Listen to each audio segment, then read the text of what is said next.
নমস্কার, AGT live 24/7 এর সংবাদ প্রহরে আপনারা সবাই স্বাগত। আজ 6 মার্চ 1430 রবিবার 21 জানুয়ারি 2024 সানডে। রাম মন্দির উদ্বোধনের আর মাত্র কয়েক ঘন্টা বাকি, তাই মন্দিরে মন্দিরে চলছে পরিষ্কার পরিচ্ছন্নতার কর্মসূচি বিজেপির।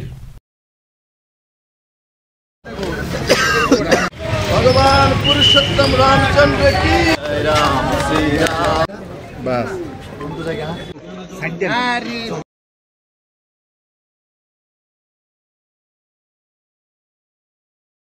একটি ব্যবস্থা করো।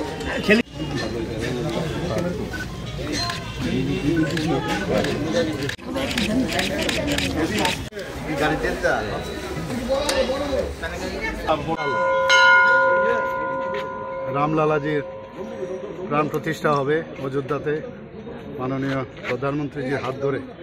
তো 500 বছরের এই যে একটা আশা আকাঙ্ক্ষা সেটা পূর্ণ হতে যাচ্ছে। তো সারা ভারতবর্ষে তথা আমাদের ত্রিপুরাতেও চারিদিকে এখন রামময় হয়ে গেছে। সবাই মানে রাম রাজ্যের কথা আমরা সবসময় বলি, সেইভাবে কিন্তু প্রধানমন্ত্রী চিন্তা করছেন যে সমস্ত ভারতবর্ষ যেন আমরা রাম যেভাবে রাজত্ব করেছেন সেইভাবে যেন আমরা রাজ করতে পারি বা রাজত্ব করতে পারি।